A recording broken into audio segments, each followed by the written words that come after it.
Hi, and welcome back to Pint-Sized Guilt-Free Torah. So we have the tragic story of Joseph.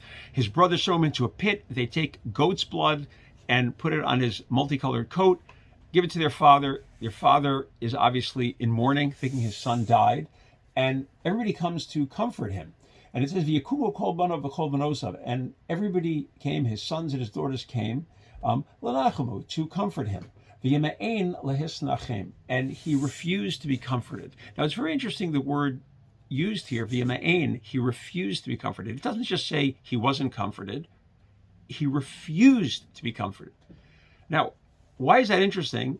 Rabbi Menachem Gedek points out that we have the exact same word shortly thereafter when we learn of the incident of Joseph and the attempted seduction by Ishes Potiphar, his master's wife. Joseph ran the entire household of this man called Potiphar, wealthy man. And this man's wife, Potiphar, Ishes Potiphar, every single day tried to seduce Joseph.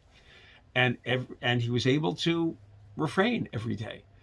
And then one day she sent out all the servants and she put on the full court press. You're talking about a gorgeous woman. This is a 17-year-old boy. And he almost gave in.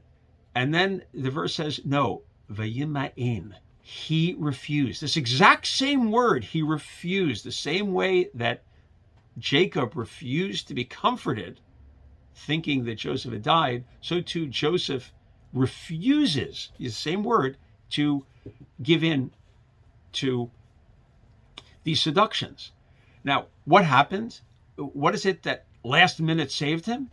So it says that he saw an image of his father. He looked up the window. He saw an image of his father, and he saw Jacob, and he realized, I come from the house of Jacob. I can't do this. This is not what our family does. We don't sleep with our employers' wives. That's not who I am. And he held himself back, the Yima'in, and he refused. So what is it about the connection of the first time it says the word refused, and Jacob refused to be comforted, and now it says, and Joseph refused to these seductions? What gave him the strength to hold back the temptation? It was that deep love that Yaakov had for Joseph, that Jacob had for Joseph, that made it possible for Joseph to hold out. Yaakov could not be consoled when he found out his beloved son was dead. And this love obviously must have been generated and demonstrated on a regular basis when Joseph lived in the house and was growing up with him. Joseph never forgot that love. And when it came time to refrain from doing something so tempting that he's about to give in, it was his father's love that stood with him and led him to do the right thing. That's what allowed Joseph to stay loyal to Yaakov's tradition, was the fact that he felt his love. And what a great lesson for that as us as parents. We need not only to love our children, we need to show them that love. As a wise woman once told me, it's not enough to like your children. It's not enough to love your children. You have to like them too. They have to feel that love.